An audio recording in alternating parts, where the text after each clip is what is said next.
Hello everyone and welcome to the Chapter 10 Beginner Any Percent tutorial. I'm going to take this lift up to start the level, and we're going to do a very big skip here. We're going to clip off of this lift and land over there. But first, grab this safety checkpoint.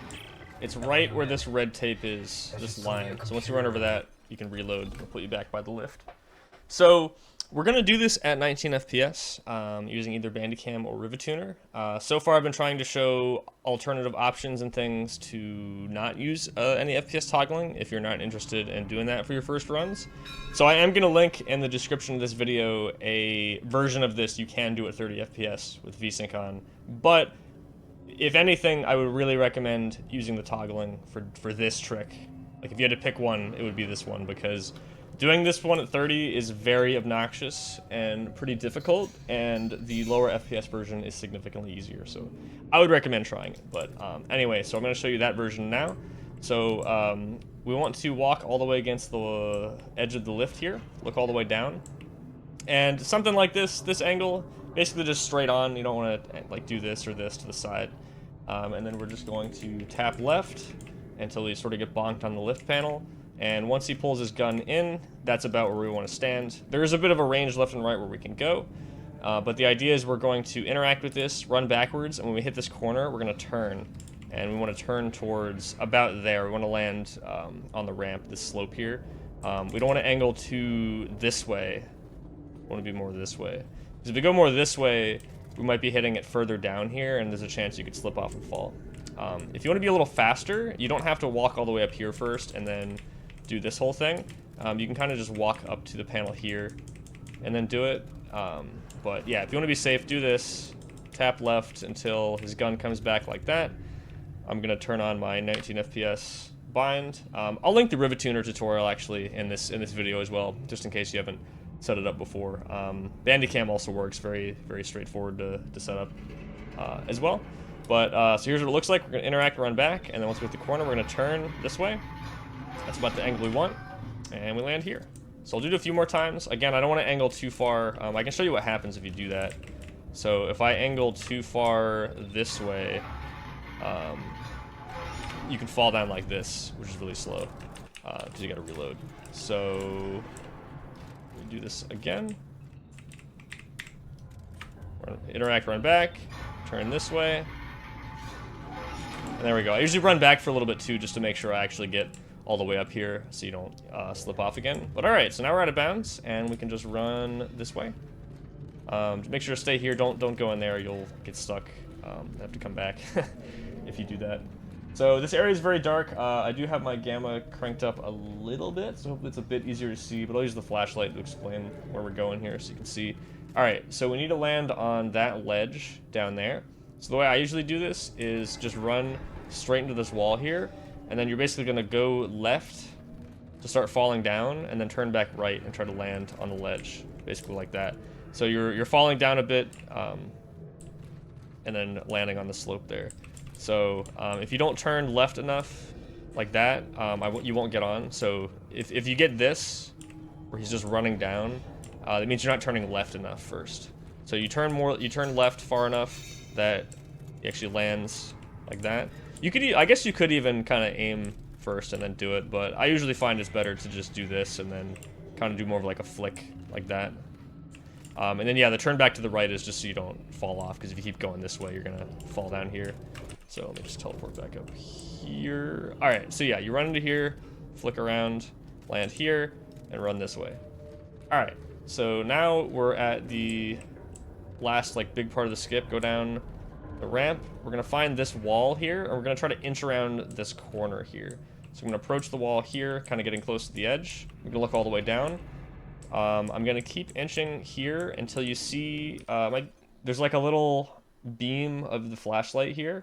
It's kind of hard to point out, but you see how there's like the big part of the flashlight and there's like the smaller beam here. And then also, if you see, I'm going to kind of outline it with a cutter, this diagonal line. I can't aim that far down, but yeah, I'm kind of outlining it here. So get all the way against the wall, and when you have that beam there, you want to kind of have it to the left of that line. It's not super precise, but I found generally the more left you aim here, the easier it is. And to actually get around the corner, I need to hold forward for a bit, and then we're gonna do forward left. But if we hold forward left too early, we just, because if we hold forward left now, we kind of just start going left here. You'll see that if I go forward a bit and then forward left, he'll actually kind of start sliding back, like he won't actually get around the corner. So it takes a little bit of, it's a little bit feel-based, but essentially you just want to hold forward for a bit and then hold forward left, and if he comes back like that, then you hold forward left to early. So I'm going to show it here, hold forward, and you can look at my input display to kind of get a feel for the timing as well. So we're going to do this, and then we start falling. And he does this thing, I don't know if I pointed this out in these tutorials, where he's falling, where his animation actually resets, it doesn't loop properly. So after it loops the first time there, you can actually reload, but if you want to be really safe, you can just keep falling. So you reset again there, and he dies. So if you want to use ultra safe, you can just wait till he dies, but that's about when you can reload normally, when he kind of jitters, like that animation resets the first time. Alright, if you don't like the flashlight lineup though, just again, generally the more left you aim, the better. I don't know if I've missed it going too far left, but you can definitely miss it aiming too far to the right. But alright, so that skips most of the level. We're in medical deck now. So we're going to pull out the detonator here. Kind of run a little bit on like the right side of this room. We're going to try to hit this puker here, and if we're too far left, the detonator mine kind of gets stuck on the wall. So I try to hit him with that, switch to the line gun. This guy can just kind of spawn in like that sometimes. I don't know what I was stuck on there. It's interesting. I had to do a little bit of a cut there, but after you come through this door, we're going to go into here. And we're going to shoot a detonator mine right about there. So that'll kill an exploder that comes out. And if you have about 70 or higher FPS, this enemy here will just despawn like that, so you don't have to worry about him at all. Just do the hack panel. That guy will get hit by the mine. We just do this. Now for this part, to dodge this puker, we're going to open the door and run to the left part of the door frame there, and then go through. So that breaks his line of sight, so he doesn't shoot you. Otherwise, you got to turn around and try to shoot him or catch his projectile. Health back there if you want it. My inventory is actually pretty full. But that is always there if you need more health. You can grab this box if you want. In this next room here, this ladder is a little obnoxious. It's kind of in a random spot, so usually just pick it up and move to the right, and it'll be fine. If you get really lucky, it won't be in your right at all. Now here, this is a pretty small time save, but I'll show it anyway. It's called balcony skip.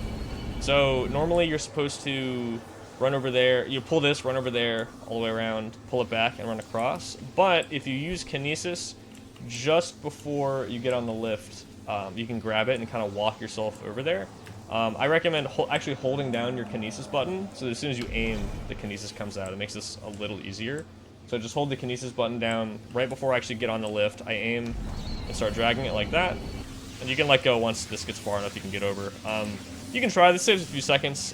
Again, you can just walk around though, it's not a huge deal either way. I kind of need that, there we go. Alright, so we're gonna try to grab this battery. This battery slot's super annoying, as you can see. Try to grab it while you're coming down. And you can shoot that leaper that I shot there with the line gun. He always spawns in that spot.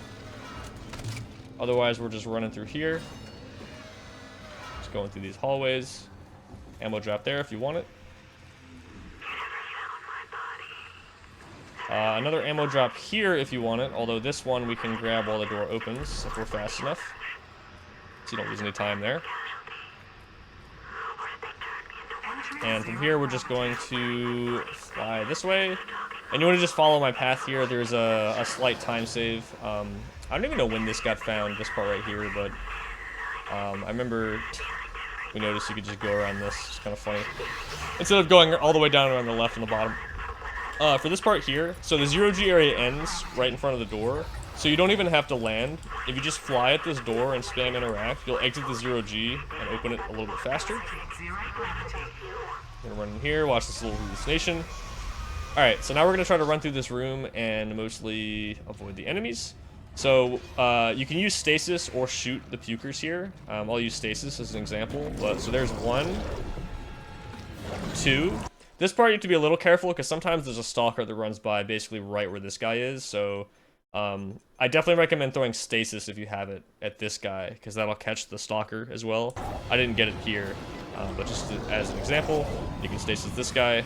Again, an alternative is if you're low on stasis, you can just shoot them in the stomach, in the torso, and it'll kind of stun them like that. It doesn't stun them as long as stasis, obviously, but if you really need to conserve your stasis, that's always an option. But if you have stasis, the second one is usually a good one to use it on, or you can use it on all three. It doesn't really matter too much. Alright, so now there's a little bit of a small time save here. This saves about 2 seconds, but if you let this door close fully, and then open it like this, like that, press and hold interact on this and run back, you can actually get the door to stay open, which will let us get through it a little bit faster.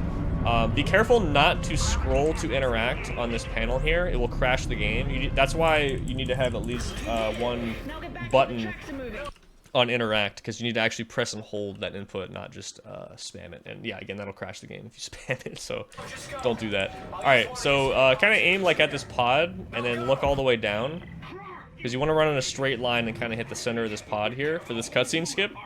So what we're going to do is just spam, now we're going to scroll. Spam scroll to interact, and try to run directly in the center of the pod, just like this. And if you get it right, it'll skip the little like 7-second cutscene or however long it is, and we will get in here. It does break the audio though, which is a little annoying. But yeah, just try to aim directly at the center of the pod, where you'll get kind of a feel for it once you do it a few times, like where the button's gonna be. But if you run up to it, like basically as soon as you look at the center of the pod, Nicole will spawn. So that's why you want to look down. If you run straight at it, like looking at it, it's not gonna work. And if you hit the pod, but you're like too far left or right, and you don't hit the button, and you're kind of like, you know, standing there for half a second, she'll also spawn and you won't get it. So you just make sure you run directly at it. I'm going to cut the rest of this cutscene out until we land, but that is pretty much all of Chapter 10. Alright, one quick last note. This is basically going into the beginning of Chapter 11, but a very small time save you can do here. You get a checkpoint basically as soon as Isaac is able to move here. So I just buffer running in a direction. I do right. It doesn't really matter. But as soon as you see Isaac move, you can checkpoint restart, and this will skip to staggers that Isaac gets when he's talking to Stross at the beginning of this next level here. So as soon as I can move, checkpoint restart. There we go. So yeah, this is bleeding into Chapter 11 now, but again, Stross, he yells at Stross, Isaac does, a couple times, and you get stopped in place, and reloading the checkpoint prevents that rig call from finishing, and skips that. But yeah, so that's Chapter 10.